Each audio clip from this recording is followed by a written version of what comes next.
She kept every promise she ever made. She paid every bill on time.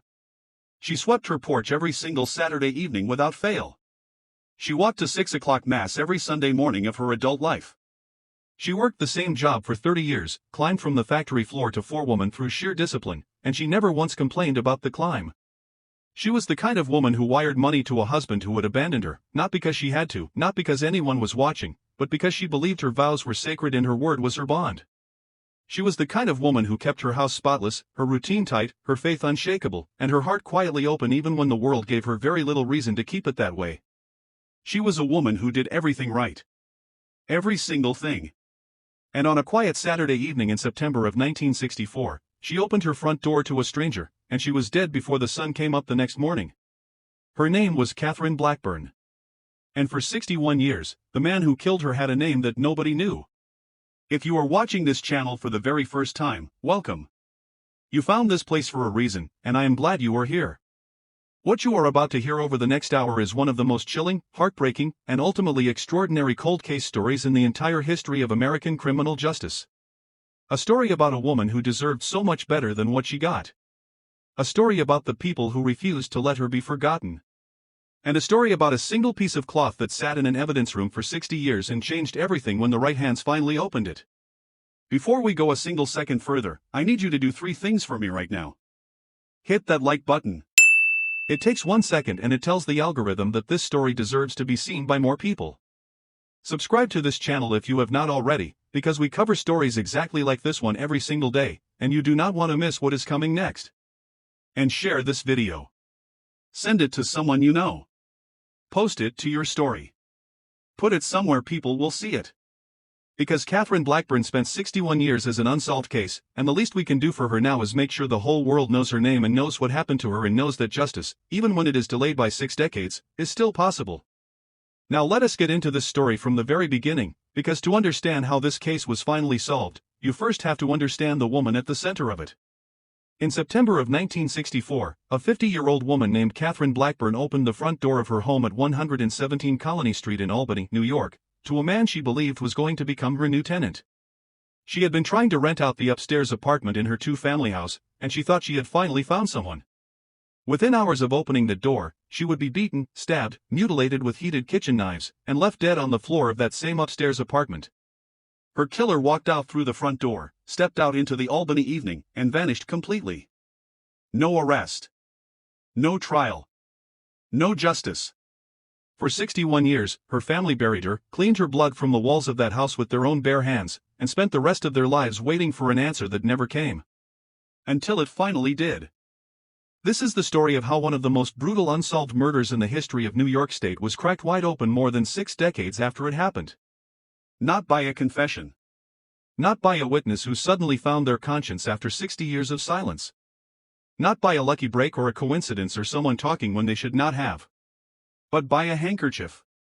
A single white handkerchief found underneath Katherine Blackburn's body on the morning she was discovered, bagged and carefully preserved in 1964 by detectives who had no idea what they were saving it for, and finally subjected to forensic DNA testing 60 years later using technology that was pure science fiction when Kate was killed.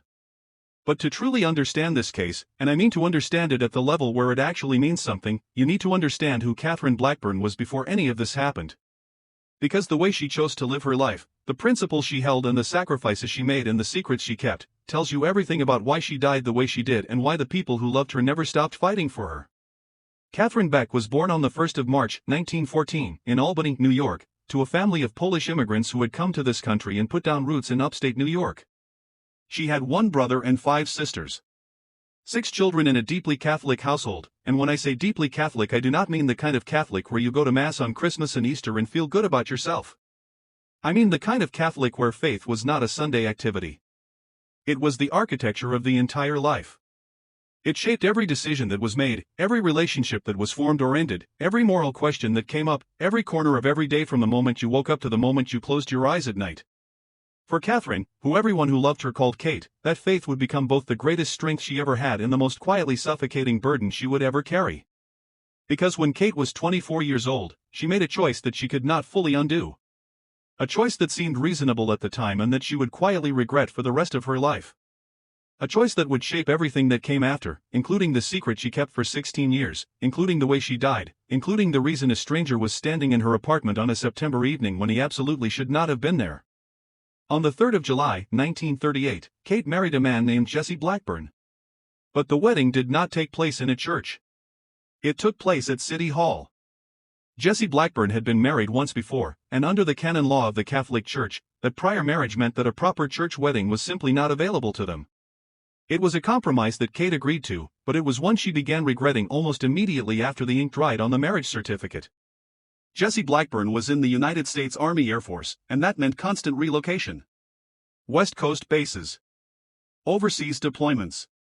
He was always somewhere else, always in the middle of packing or unpacking, always leaving for somewhere new just as Kate was getting used to the last place. Kate did not want that kind of life. She did not want to leave Albany. She did not want to be pulled away from her sisters and her church and the neighborhood she had grown up in and the world that felt like home to her. And from the letters that Kate and Jesse exchanged during the years when his service took him away from New York, it became painfully and undeniably clear to anyone reading them that these two people were fundamentally incompatible in ways that no amount of goodwill or shared history was going to fix. Kate was responsible, organized, fiercely disciplined, and deeply principled.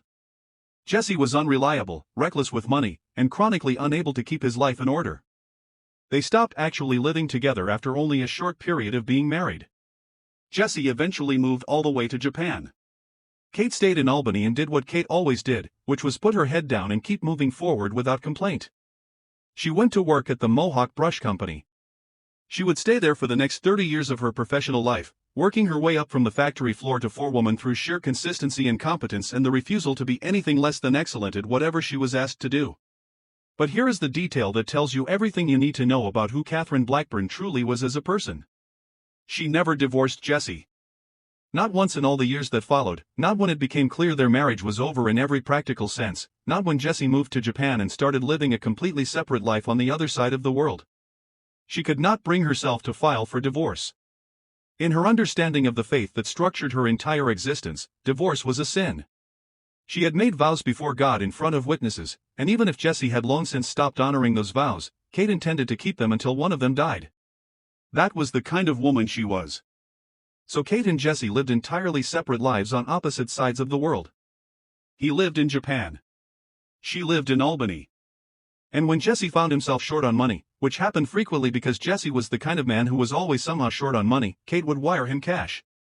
When his girlfriends wrote letters to Kate, because sometimes the women Jesse was involved with overseas actually wrote letters to his legal wife back in New York, Kate responded with grace and without bitterness. Because bitterness was not something Kate had room for in the life she was trying to build. Over the years that followed, Kate built that life quietly and steadily. She worked her way to forewoman at the Mohawk Brush Company. She owned her own home at 117 Colony Street, a two-family house in the working-class North Albany section of the city. She lived on the first floor and rented the upstairs apartment to tenants to bring in extra income and help cover the costs of the house. Pink and white petunias lined the window box out front in the warm months. Her porch was always swept clean. Her house was always immaculate. Her bills were always paid on time without fail. Her neighbors could practically set their clocks and calendars by Kate's routine, and I do not mean that as an exaggeration. Every Saturday evening she swept her front porch.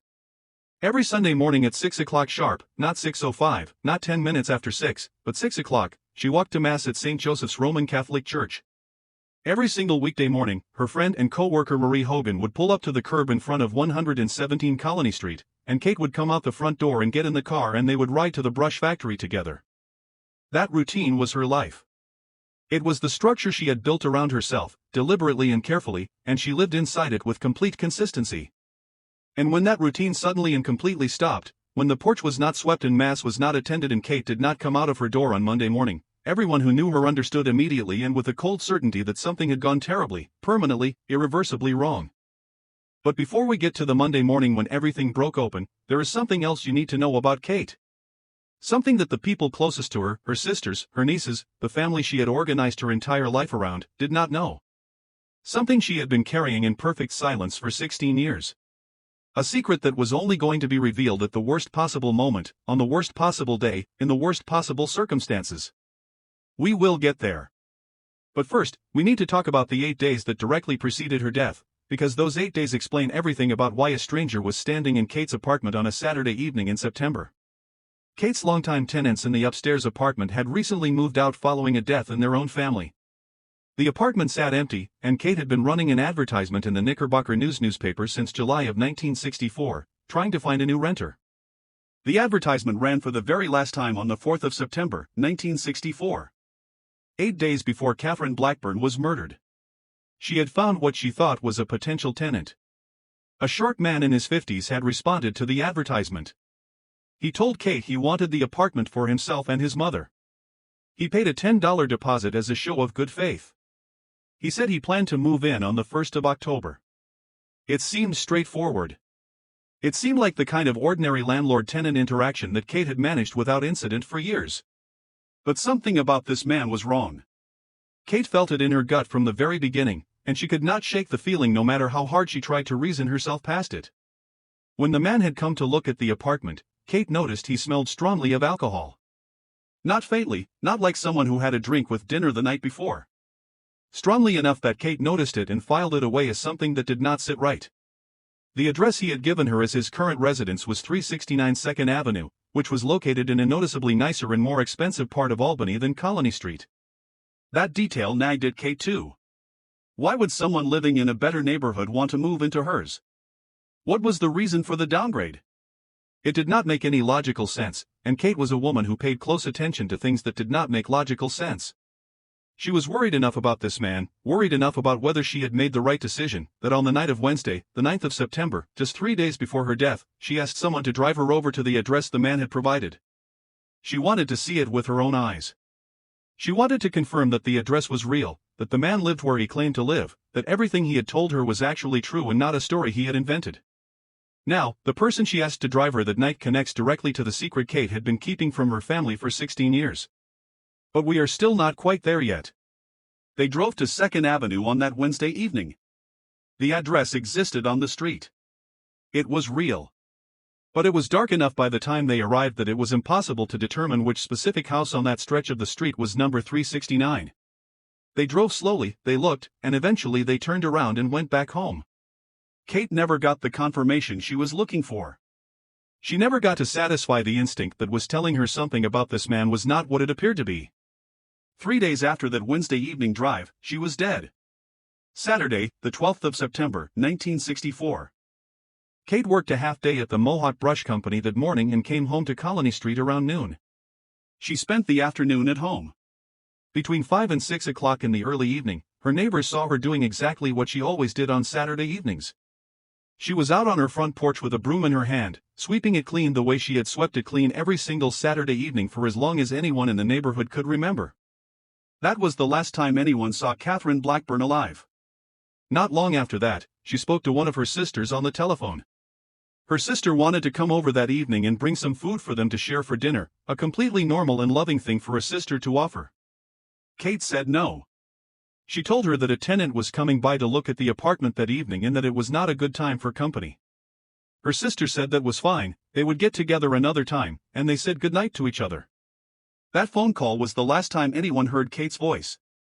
The next morning, Sunday the 13th of September, Kate did not appear at the 6 o'clock Mass at St. Joseph's Church. For a woman who had attended that same Mass at that same church with that same consistency for most of her adult life, that absence was extraordinary. But she did not appear at the 8 o'clock Mass either. As the morning wore on, Kate's neighbors noticed she had not come outside to hang her laundry on the line, which she did every Sunday morning without exception. She had not gone out to burn her trash, which was another fixed part of her Sunday routine. The small external signals of Kate's life, the reliable indicators that she was there and well and moving through her day the way she always moved through it, were simply not appearing. Something was wrong. Everyone who paid any attention could feel it. And yet no one went to her door to check. Sunday passed into Sunday night, and Sunday night passed into Monday morning, and no one went to check. Monday morning.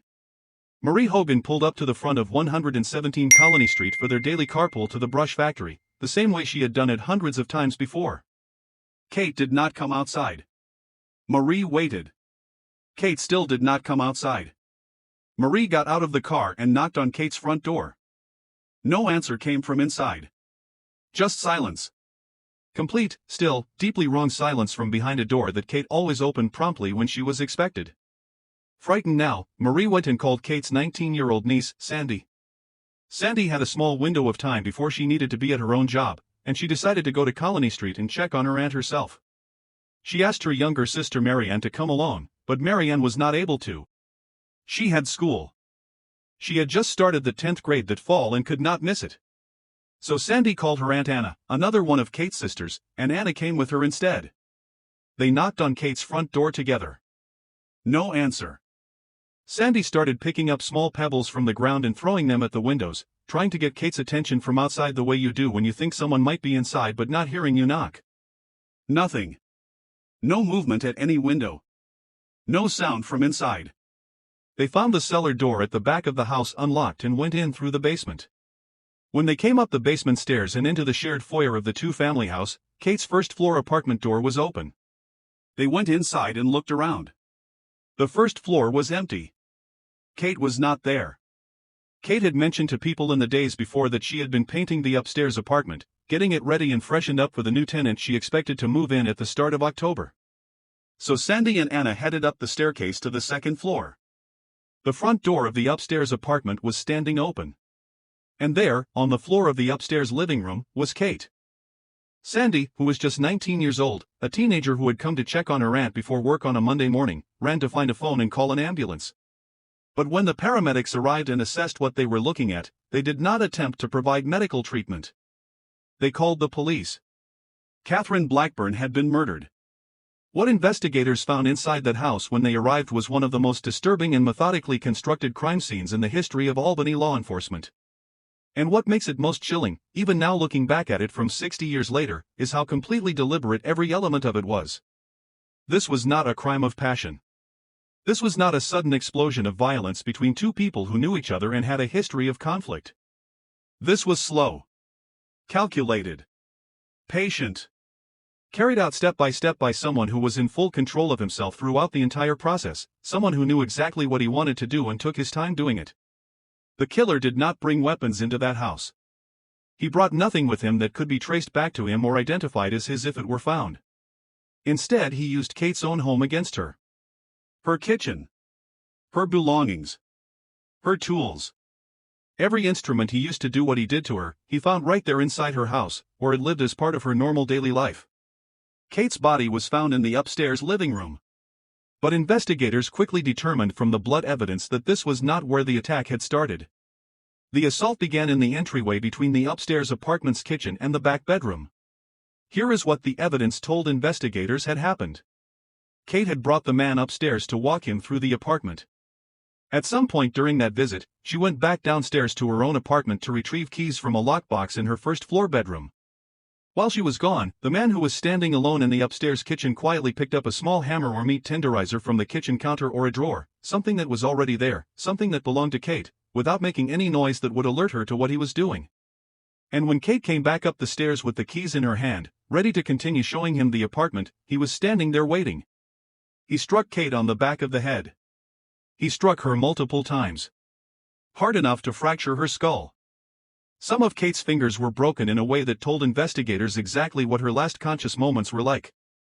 After the first blow landed, Kate had instinctively reached both hands up behind her head in the automatic human response to sudden pain in that location, the same thing any of us would do, and her fingers were still there when the next blow came down. Think about that for a moment. Let yourself sit with what that tells you.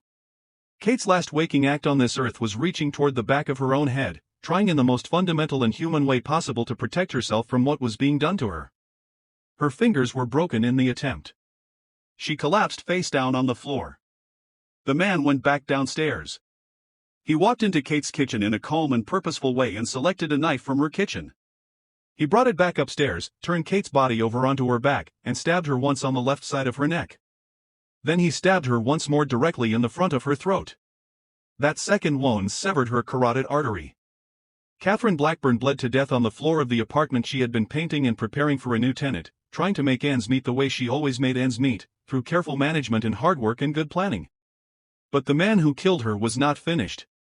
Not even close. He went back downstairs into Kate's apartment.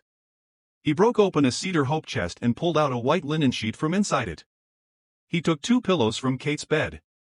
He dragged her body from the entryway where she had fallen into the living room of the upstairs apartment, and he attempted to clean up the enormous pool of blood that had collected on the floor where she had lain. But there was far too much blood for that effort to succeed. He eventually gave up, dropping the blood-soaked sheet near the stain and leaving it there.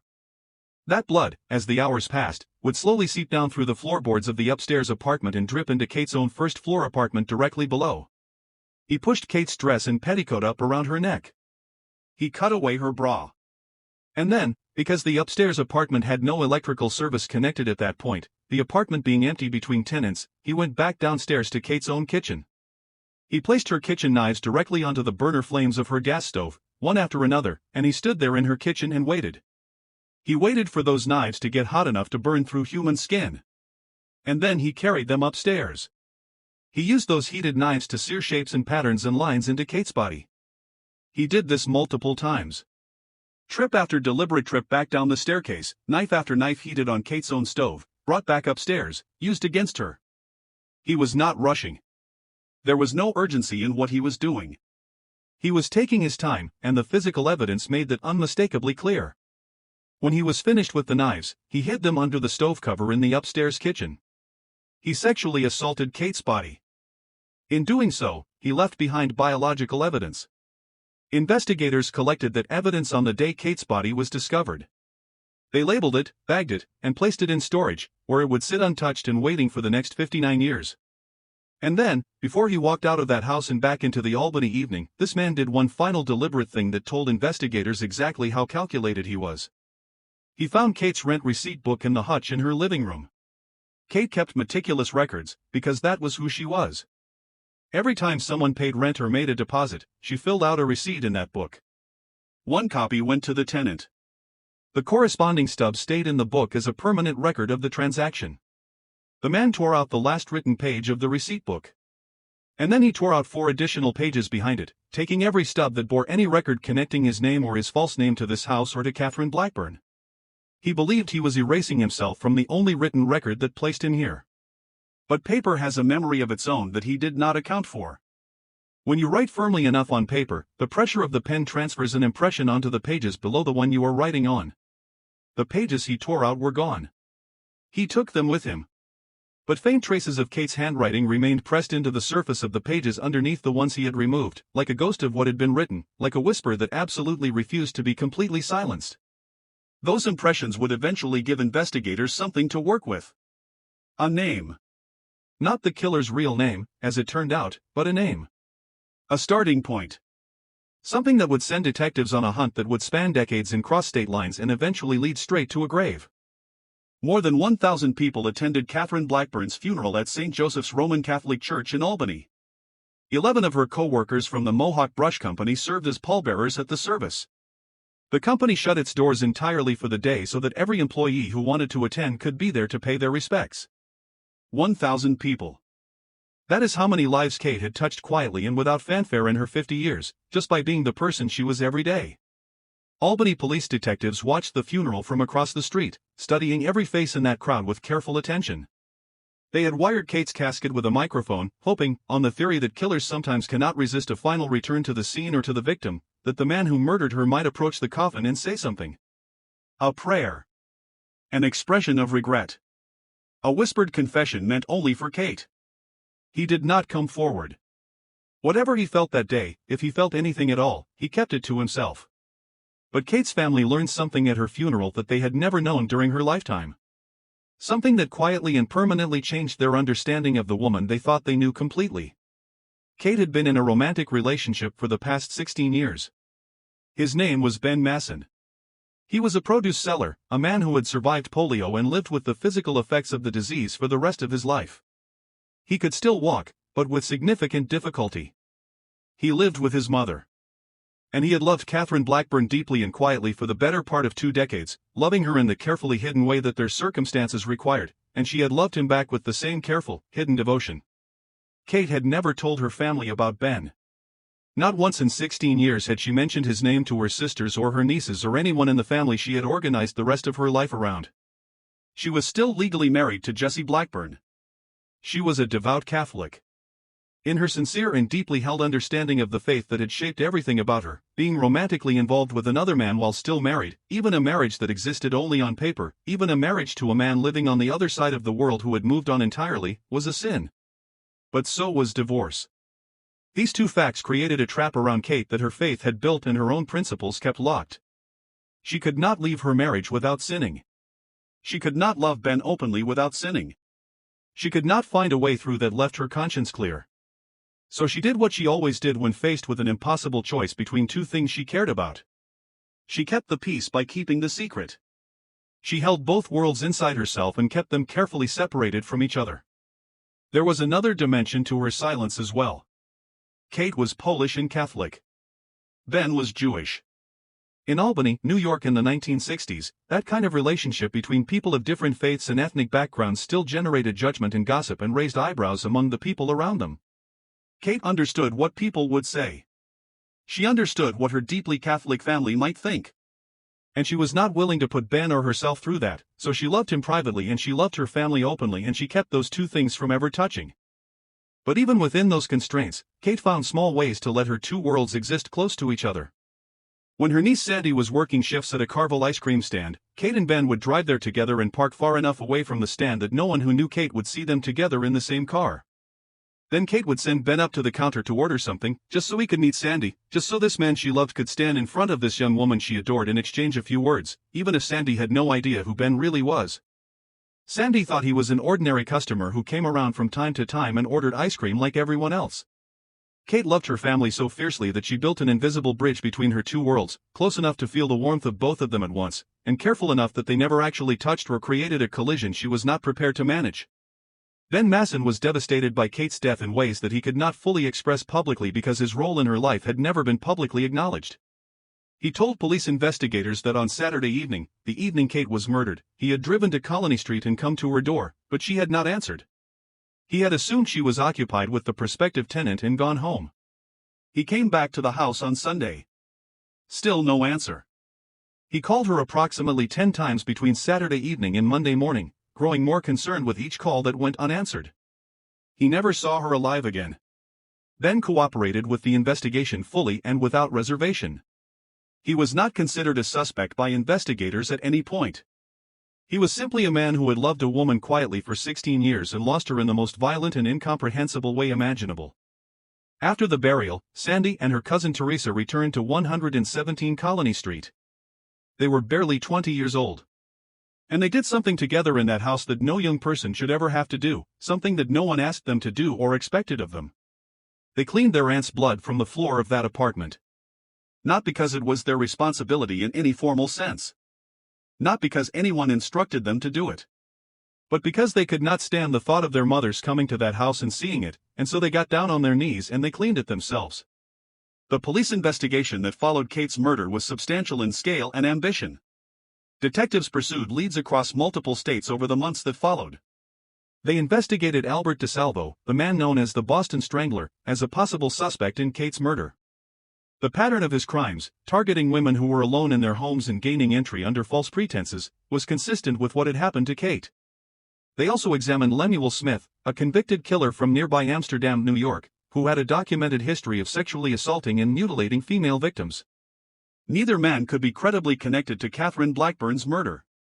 The one concrete investigative lead that detectives had, the one thread they could actually pull on, came from those faint impressions left behind in Kate's rent receipt book. Handwriting experts were brought in to examine the impressions under magnification and careful lighting conditions.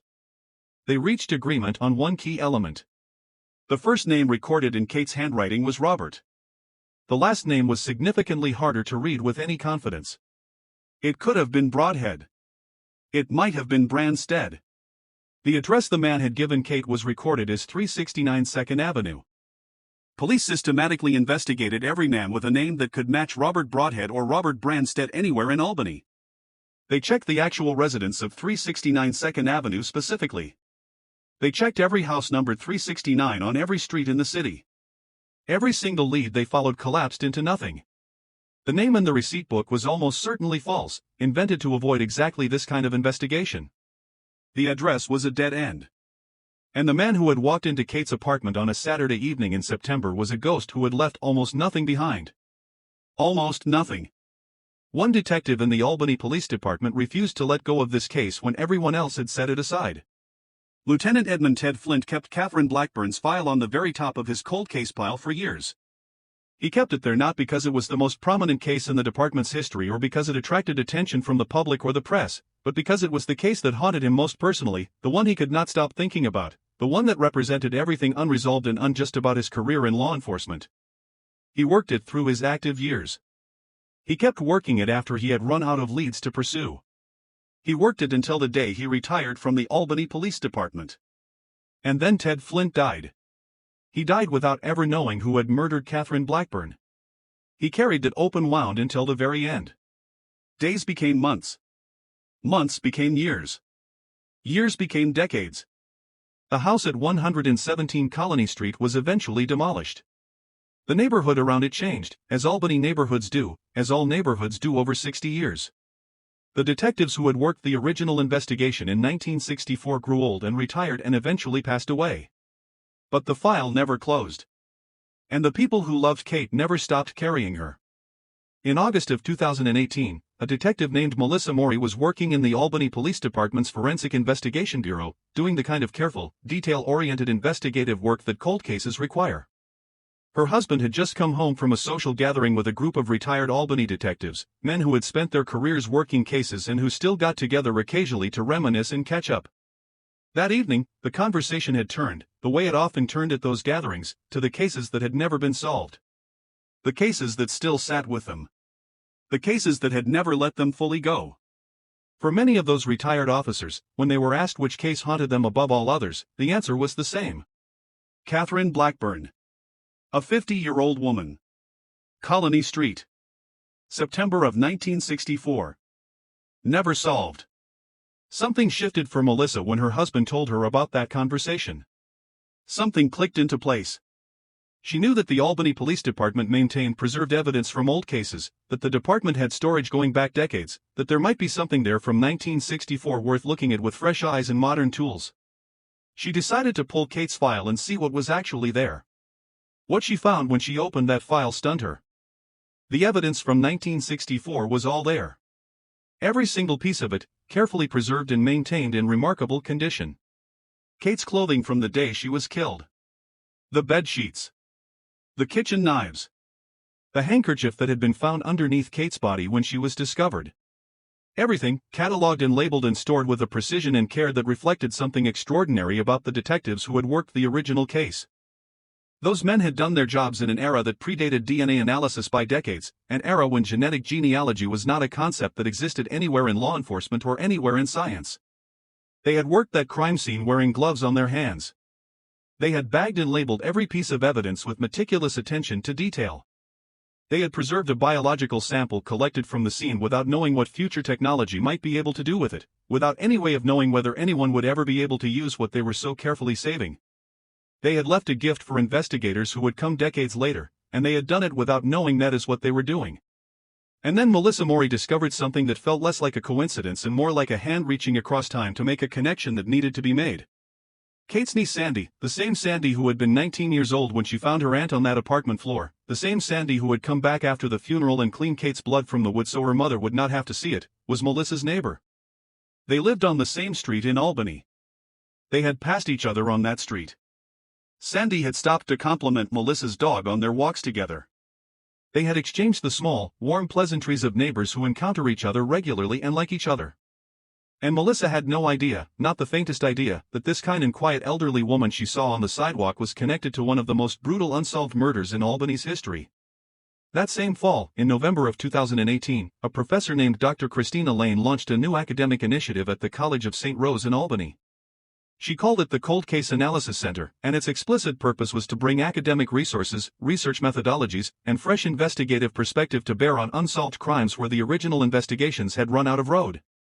Sandy Carmichael, now in her 70s, saw the news coverage about the new center when it launched.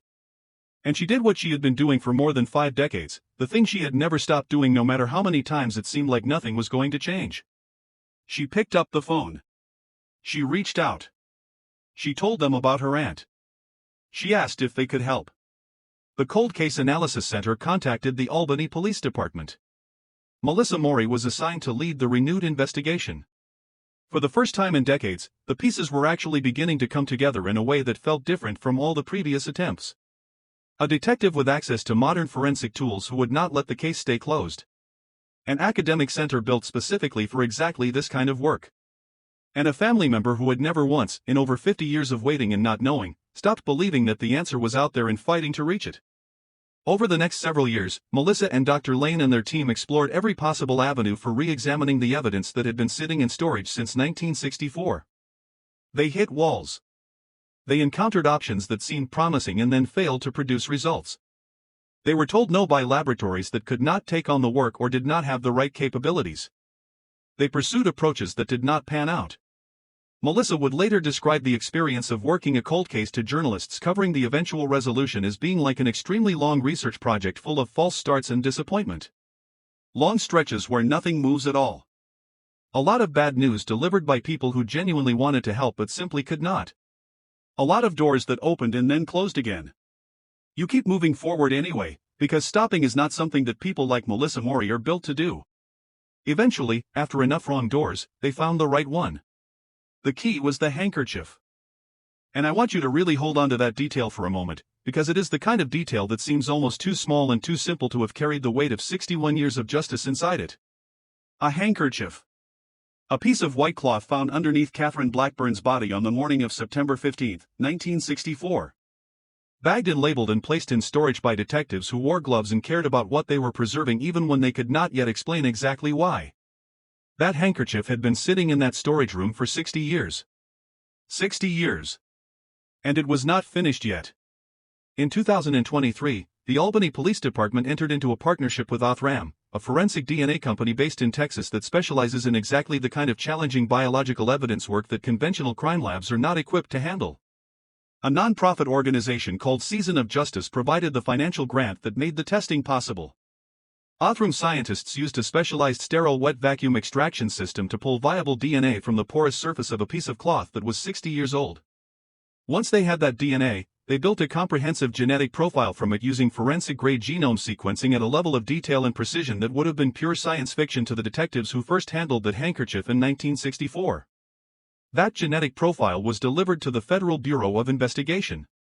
The FBI's genetic genealogy team took the profile and ran it against publicly available genealogy databases, using the same investigative technique that had been used several years earlier to identify the man known as the Golden State Killer and break open one of the most famous cold cases in American history. The search returned matches. Not a direct match to the killer himself, because the killer was dead and his DNA was not in any database. But matches to his relatives. People who shared enough of his genetic material that investigators could use those connections as anchors. Working patiently backward through family trees, cross-referencing genealogical records and historical documents, eliminating branches that did not hold up, investigators slowly and methodically narrowed their focus from a broad population of possible relatives down through smaller and smaller groups until they were looking at one man. A man whose genetic profile fit the evidence. A man who had lived in Albany. A man who had died in 1998, more than 25 years before his name would finally be spoken in connection with Katherine Blackburn's murder. Police reached out to his surviving family members. Those relatives, when they understood what was being asked of them and why, cooperated without hesitation. They provided their own DNA samples for comparison testing.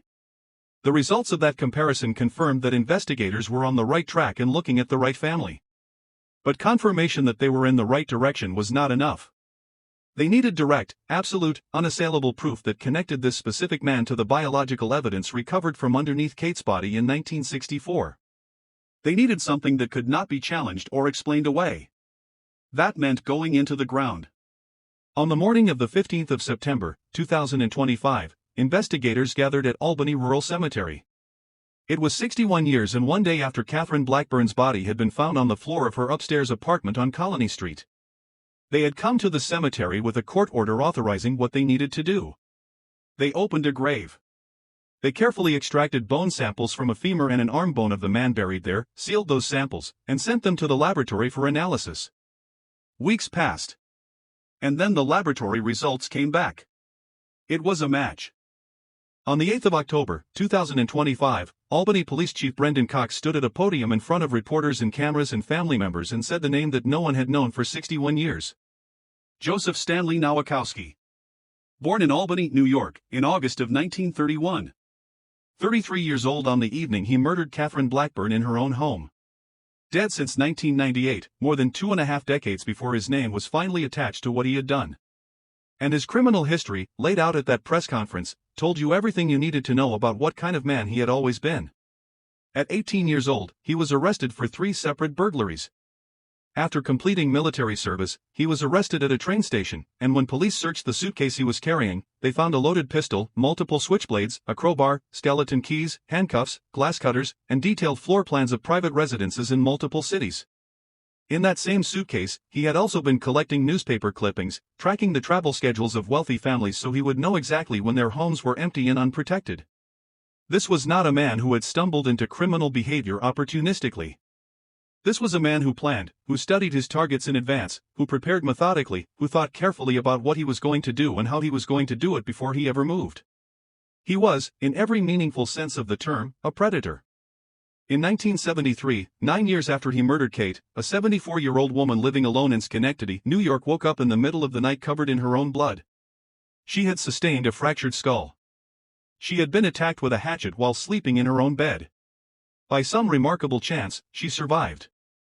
The attacker fled the scene but left behind 2 things that would eventually prove to be his undoing in that case: a gold dental crown and a glove. 5 days after the attack in Schenectady, Nowakowski was stopped by police after crashing his car while drunk. When officers searched the vehicle, they found a bloodstained hatchet on the floor. The dental crown that had been left at the scene of the attack on the elderly woman matched Nowakowski's teeth precisely. The glove matched the one found at the crime scene. He pleaded guilty to the attack. He was sentenced to 3 to 15 years in a New York State correctional facility. He was released in 1980. After that, he disappeared off any investigative radar entirely. He lived out the remaining years of his life without attracting any further documented law enforcement attention. He died in 1998, and was buried at Albany Rural Cemetery, where he lay for the next 27 years with Katherine Blackburn's murder completely unattached to his name. Until a handkerchief and a forensic laboratory and a retired detective's lingering guilt and a neighbor's dog and a 19-year-old girl who became an 81-year-old woman without ever stopping her search said what the evidence had been quietly whispering for 6 full decades. At the press conference where Chief Cox announced the identification of Joseph Nowakowski as Katherine Blackburn's killer, Sandy Carmichael walked up to the microphone. She was 81 years old standing at that microphone. She had been 19 years old when she walked up those stairs with her Aunt Anna on a Monday morning and found Kate on the floor of that living room. She had been 19 years old when she and her cousin Teresa came back after the funeral and got down on their knees and cleaned their aunt's blood from the wood of that apartment floor. She had been carrying the weight of that Monday morning, the image of what she saw when she came through that open door, for 61 years. Every day of her adult life that image had been somewhere inside her, and she had lived with it, and she had kept asking, and she had never fully exhaled. She stood at that microphone and she told the room that 61 years ago, evil entered her aunt's house and changed all of their lives forever. She said that her family had prayed for this day. She thanked every person who had contributed to making it possible, from the detectives in 1964 who wore gloves at that crime scene and preserved every piece of evidence with care they could not have fully explained at the time, all the way to the scientists in a Texas laboratory who figured out how to pull a viable DNA profile from a piece of cloth that had been sitting in storage since the year the Beatles first appeared on American television. Kate's other niece, Mary Ann, the one who had been in the 10th grade on the Monday Sandy found Kate, the one who could not come that morning because she had school, stood before the room and asked a question that produced a silence in that press conference room that said more than any words could have. "Do you believe in miracles?" She said that her family had just received one. Chief Cox looked out at the assembled room and said something that deserves to be remembered long after the details of this particular press conference have faded. He said there is no such thing as a cold case. Here is what stays with me about this story. And I have covered a lot of cases on this channel. I have sat with a lot of difficult stories and tried to find the right words for them. But this one stays with me in a particular way that I want to try to explain before we close out today. It is not the brutality of what was done to Kate inside that house on Colony Street, though what was done to her was terrible and should be named plainly and not softened or euphemized into something more comfortable. It is not even the DNA breakthrough, though that breakthrough was genuinely remarkable and took years of work and persistence and the willingness to keep trying long after easier people would have stopped. What stays with me is the people. The chain of human beings who refused, at every single point across 6 decades and at every juncture where it would have been completely understandable and even expected to let this case go quiet, to let Katherine Blackburn become just a forgotten name and a yellowing file on a shelf in a back room somewhere. The detectives who worked that crime scene in 1964 with gloves on their hands and care in their methods, who bagged and labeled every piece of evidence with a precision that spoke to something deep in their professional character, who had absolutely no way of knowing whether the technology would ever exist to use what they were preserving, but who preserved it with full rigor anyway. They did not know they were leaving a gift for the future. They were just doing their jobs correctly, in the dark, without any guarantee that it would ever matter. It mattered enormously. Lieutenant Edmund Ted Flint, who kept Kate's file on top of his cold case pile for his entire career, who kept working it after every lead had dried up, who carried it with him until he retired and then carried it until he died, who never got to know the answer he spent so much of himself trying to find. Melissa Morey, who heard about an unsolved murder from her husband after a party, and instead of filing that information away and moving on, thought, I can do something about this. Who then pulled the file and proved herself right? Dr. Christina Lane and the team at the Cold Case Analysis Center at the College of St. Rose, who built an entire academic institution around the belief that forgotten victims deserve answers and that the families left behind by unsolved murders deserve peace, not just eventually, but as a matter of priority. The scientists at Othram who developed the tools and the methods to pull viable DNA from a piece of cloth 6 decades old, and who turned a biological profile into a name that law enforcement could actually work with. And Sandy. Sandy, who was 19 when she walked up those stairs. Sandy, who cleaned the floor so her mother would not have to see it. Sandy, who picked up the phone and called and reached out and asked for help and never accepted that the answer was simply not going to come. Sandy, who was 81 years old when the answer finally arrived. Who stood at that microphone with 61 years of unanswered mornings behind her and thanked the people who had given her aunt back her name. Katherine Blackburn lived by her principles even when they trapped her. Even when those same principles created the impossible situation that she could not reason or pray her way out of. She went to church when faith came easily and when it cost her something. She stayed married to a man she had not shared a life with in decades because she believed the vow she had made was binding regardless of what the other person did with theirs. She kept the man she genuinely loved a secret for 16 years because she could not stand the thought of her family looking at her with disappointment or judgment. She opened her door on a September evening to a man who made her instincts scream warnings at her, because she was a landlord who needed to rent an apartment and she was going to do it correctly and professionally and with good faith, the way she did everything. That is all she did. She opened a door. And a man who had spent his life preparing to do exactly what he did to her walked through it. Joseph Nowakowski died in 1998. He died having never been charged for what he did to Katherine Blackburn. He never sat in a courtroom and faced her family across a room. He never had to look at Sandy or at Marianne or at any of the people Kate loved and answer for what he took from them. He never faced a jury. He never heard a sentence read aloud with his name attached to it for this crime. In every conventional sense of the term, he escaped legal justice. He was gone before justice could reach him. But he did not escape the truth. Because 61 years after he walked out of that house on Colony Street and went on with his life as though nothing had happened, his bones were pulled from the ground at Albany Rural Cemetery. His DNA was matched to the evidence left underneath the body of the woman he murdered. And his name was spoken out loud in front of cameras and reporters and every member of Katherine Blackburn's surviving family. Not as a man. As a killer. As the answer to a question that had been open for 3 generations. As the truth that a handkerchief had been holding in storage since 1964, waiting for someone with the right technology and the right will to open it. Kate was buried at St. Agnes Cemetery in 1964. Nowakowski was buried at Albany Rural Cemetery. A few miles apart in the same city. The victim and the man who destroyed her, separated by a short drive and 61 years of silence. That silence is over. Now before you go, I want to hear from you in the comments, and I genuinely mean that, so please stay for a moment and engage with this because this is one of those cases that raises questions worth sitting with. And I want you to subscribe to this channel right now and also share this video to everyone. Do you think Nowakowski was responsible for other crimes that were never solved and never connected to him? A man with that profile, that pattern of behavior, that history of targeting women who lived alone, of carrying weapons and burglar tools and floor plans of private residences everywhere he went, of studying his targets methodically before moving against them. Police said at the press conference that it is very possible Katherine Blackburn was not his only murder victim. If that is true, those cases are still open somewhere. Those families are still waiting. Drop your thoughts in the comments. This case was only solved because detectives in 1964 preserved evidence they had absolutely no technology to use at the time. They preserved it anyway, out of professionalism and instinct and care, and 60 years later it broke a murder case open. Think about what that means for other cold cases. How many evidence rooms across this country right now contain something exactly like that handkerchief? A biological sample, a piece of clothing, a fiber, or a surface that carries DNA from a killer who has never been identified, just waiting for the right laboratory and the right funding and the right team to find it and test it? How many killers are still free because that test has not happened yet? Because the grant has not come through? Because no one has pulled the right file off the right shelf? And Kate, she kept her love for Ben Masson a secret for 16 years because she was afraid of what her family would think if they knew. She built two separate worlds and lived in the space between them for the better part of 2 decades. If she had told them about Ben, if she had brought him into the open and introduced him and let her family see who he was and how he loved her, do you think those 1960s Albany Catholic sisters would have found a way to accept it? Or were the times too different? Were the walls between those worlds in that era simply too high to climb?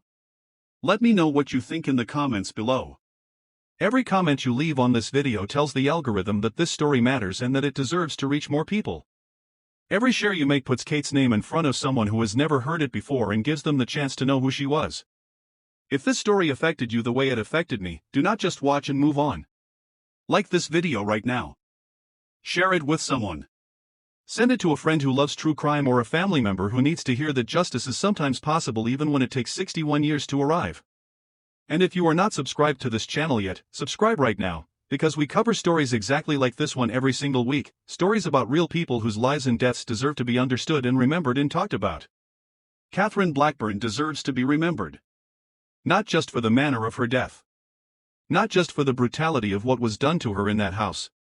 But for the pink and white petunias she kept in her window box. For the 30 years she showed up to the same job and did it excellently every single day. For the vows she kept even when keeping them cost her. For the love she had for Ben that she carried quietly and without complaint for 16 years. For the family she adored enough to build invisible bridges so they could be close to her world without ever having to navigate its complications. For the woman who swept her porch every Saturday evening and went to 6 o'clock Mass every Sunday morning and paid every bill on time and kept every promise and opened her door in good faith to a stranger on a September evening because she was trying to rent an apartment and do right by her own small financial obligations the way she had always done right by everything in her life. That is who Katherine Blackburn was. And now, finally, her name is attached to the truth. Thanks for watching. Please like, subscribe and share.